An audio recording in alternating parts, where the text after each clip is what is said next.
La voz del conocimiento, escrita por Don Miguel Ruiz. Los toltecas. Hace miles de años, los toltecas eran conocidos en todo el sur de México como mujeres y hombres de conocimiento. Los antropólogos han definido a los toltecas como una nación o una raza, pero, de hecho, eran científicos y artistas que formaron una sociedad para estudiar y conservar el conocimiento espiritual y las prácticas de sus antepasados. Formaron una comunidad de maestros, nahuales, y estudiantes en Teotihuacán, la ciudad de las pirámides en las afueras de la Ciudad de México, conocida como el lugar en que el hombre se convierte en Dios. A lo largo de los milenios, los nahuales se vieron forzados a esconder su sabiduría ancestral y a mantener su existencia en secreto.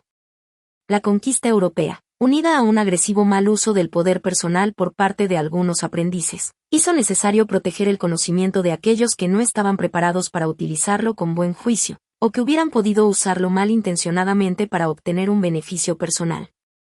Por fortuna, el conocimiento esotérico tolteca fue conservado y transmitido de una generación a otra por distintos linajes de nahuales. Aunque permaneció oculto en el secreto durante cientos de años, las antiguas profecías vaticinaban que llegaría el momento en el que sería necesario devolver la sabiduría a la gente. Ahora, Don Miguel Ruiz, un nahual del linaje de los guerreros del águila, ha sido guiado para divulgar las poderosas enseñanzas de los toltecas. El conocimiento tolteca surge de la misma unidad esencial de la verdad de la que parten todas las tradiciones esotéricas sagradas del mundo. Aunque no es una religión, respeta a todos los maestros espirituales que han enseñado en la tierra, y si bien abarca el espíritu, resulta más preciso describirlo como una manera de vivir que se distingue por su fácil acceso a la felicidad y el amor. Adán y Eva, la historia desde un punto de vista diferente. Una preciosa y antigua leyenda, que casi todo el mundo ha escuchado, es la historia de Adán y Eva. Es una de mis historias preferidas, porque explica de un modo simbólico lo que yo intentaré explicar con palabras. La historia de Adán y Eva está basada en la verdad absoluta, aunque nunca la entendí de niño. Es una de las más grandes enseñanzas, pero creo que la mayoría de la gente la comprende mal. Ahora te explicaré esta historia desde un punto de vista diferente, quizá desde el mismo punto de vista de quien la creó. La historia tiene que ver contigo y conmigo. Trata de nosotros. Trata de toda la humanidad porque, como bien sabes, la humanidad no es más que un ser vivo, hombre, mujer. Solo somos uno. En esta historia nos llamamos Adán y Eva y somos los seres humanos originales. La historia empieza cuando éramos inocentes, antes de haber cerrado nuestros ojos espirituales, lo que significa miles de años atrás. Vivíamos en el paraíso, en el jardín del Edén, que era el cielo en la tierra. El cielo existe cuando nuestros ojos espirituales están abiertos. Es un lugar lleno de paz y dicha, de libertad y amor eterno. Para nosotros, Adán y Eva, todo estaba relacionado con el amor. Nos amábamos y nos respetábamos mutuamente y vivíamos en perfecta armonía con toda la creación. Nuestra relación con Dios, nuestro Creador, era una comunión perfecta de amor, y esto significa que nos comunicábamos con Dios todo el tiempo y Dios se comunicaba con nosotros. Tenerle miedo a Dios, el mismo que nos creó, era algo inconcebible. Nuestro Creador era un Dios de amor y de justicia, y depositábamos nuestra fe y nuestra confianza en Él. Dios nos brindó una libertad completa, y nosotros utilizábamos nuestro libre albedrío para amar a toda la creación y disfrutar de ella. La vida era bella en el paraíso. Los seres humanos originales lo veíamos todo a través de los ojos de la verdad, tal y como es, y lo amábamos. Así es como solíamos ser, y no nos costaba el menor esfuerzo. La voz del conocimiento describe al ángel caído como el príncipe de las mentiras, y esto quiere decir que era un mentiroso sempiterno. Todas las palabras que salían de su boca eran mentiras. Según la historia, el príncipe de las mentiras vivía en el árbol del conocimiento, y el fruto de ese árbol, que era el conocimiento, estaba contaminado por las mentiras. Nos acercamos a aquel árbol y mantuvimos la conversación más increíble con el príncipe de las mentiras. Éramos inocentes. No lo sabíamos. Confiábamos en todos los seres. Y allí estaba el príncipe de las mentiras, el primer cuentista, un tipo muy inteligente. Ahora la historia cobra un poco más de interés porque aquella serpiente tenía una historia propia completa. Aqualanjao caído hablaba y hablaba y hablaba, y Nosotros escuchábamos y escuchábamos y escuchábamos. Como bien sabes, cuando somos niños y nuestros abuelos nos cuentan cuentos, estamos ansiosos por escuchar todo lo que nos explican. Aprendemos, y resulta muy interesante, queremos saber más. Pero en este caso quien hablaba era el príncipe de las mentiras. Sin ningún lugar a dudas estaba mintiendo, y nosotros nos dejamos seducir por las mentiras. Creímos la historia del ángel caído, y ese fue nuestro error más grande. Eso es lo que significa comer el fruto del árbol del conocimiento. Estuvimos de acuerdo y tomamos su palabra como la verdad. Creímos en las mentiras, depositamos nuestra fe en ellas. Cuando mordimos la manzana, comimos las mentiras que venían con el conocimiento. ¿Qué ocurre? ¿Cuándo nos comemos una mentira? Nos la creemos, boom. Ahora la mentira vive en nosotros. Esto es fácil de comprender. La mente es un campo muy fértil para los conceptos, las ideas y las opiniones. Si alguien nos dice una mentira y nos la creemos, esa mentira echa raíces en nuestra mente. Ahí puede crecer hasta que se hace grande y fuerte, como un árbol. Una pequeña mentira puede ser muy contagiosa, desparramando sus semillas de una persona a otra cuando la compartimos con ellas. Bien, las mentiras entraron en nuestra mente. Y reprodujeron un árbol del conocimiento entero en nuestra cabeza, que es todo lo que conocemos. Pero, ¿qué es lo que conocemos? Mayormente mentiras. El árbol del conocimiento es un símbolo poderoso. La leyenda dice que quien quiera que coma el fruto del árbol del conocimiento sabrá distinguir entre el bien y el mal, sabrá la diferencia entre lo que es correcto y lo que no lo es, lo que es bello y lo que es feo. Reunirá todo ese conocimiento y empezará a juzgar. Bueno, eso es lo que ocurrió en nuestra cabeza.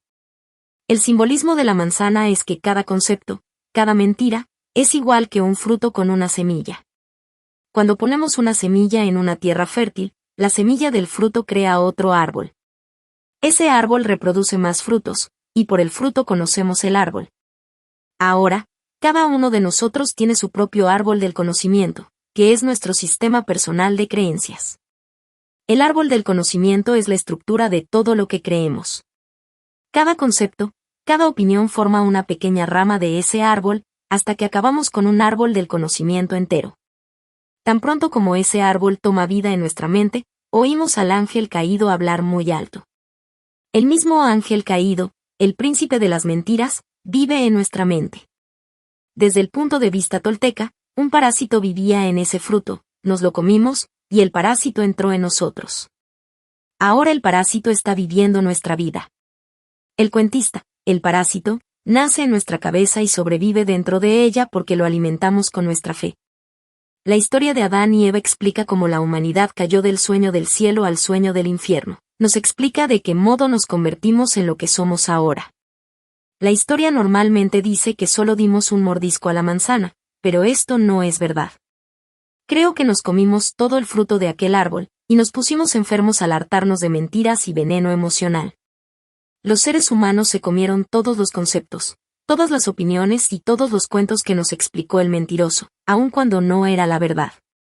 En aquel momento, nuestros ojos espirituales se cerraron y ya no pudimos ver el mundo con los ojos de la verdad. Empezamos a percibir el mundo de una manera completamente diferente, y todo cambió para nosotros.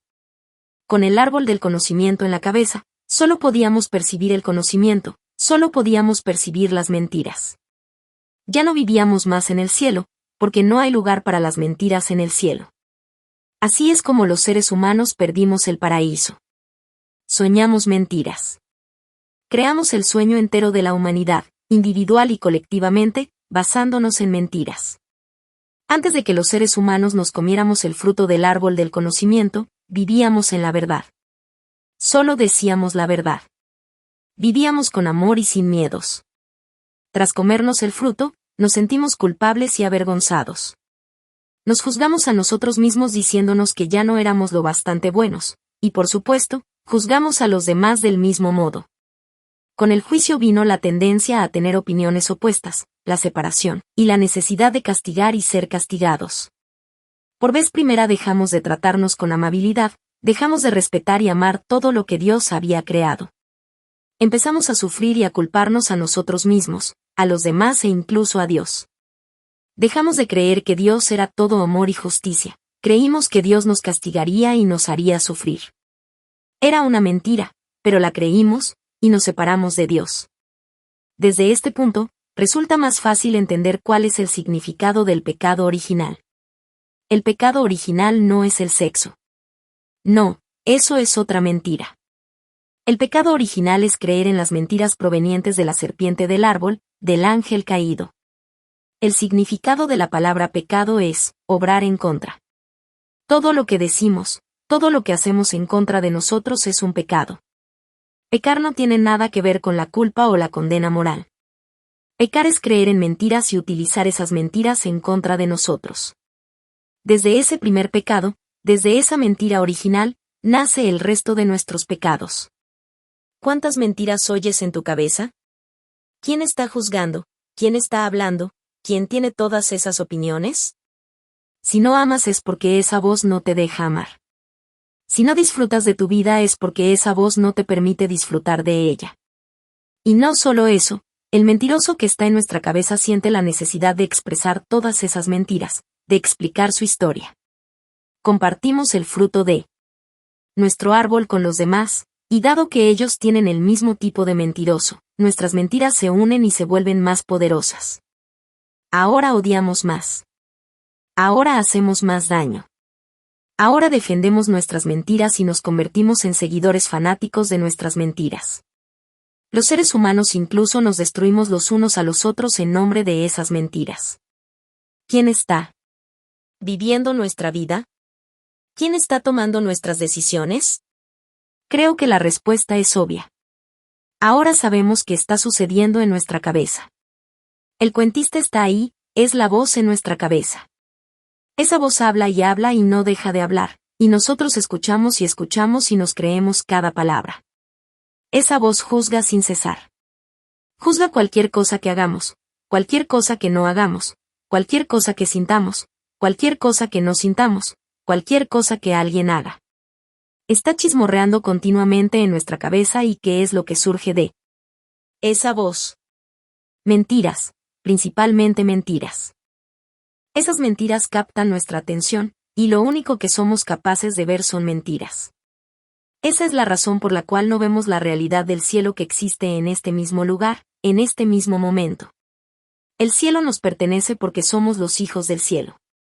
La voz en nuestra cabeza no nos pertenece. Cuando nacemos, no tenemos esa voz. La voz en nuestra cabeza surge después de aprender, en primer lugar el lenguaje, después diferentes puntos de vista, más tarde todos los juicios y las mentiras. Incluso cuando aprendimos a hablar, solo decíamos la verdad. Pero, poco a poco, el árbol del conocimiento entero se va programando en nuestra cabeza, y con el tiempo, el gran mentiroso domina el sueño de nuestra vida. Como ves, en el momento en que nos separamos de Dios, empezamos a buscarlo. Por primera vez empezamos a buscar el amor que creímos que no teníamos. Empezamos a buscar la justicia, la belleza, la verdad. La búsqueda empezó hace miles de años, y los seres humanos todavía seguimos buscando el paraíso que perdimos.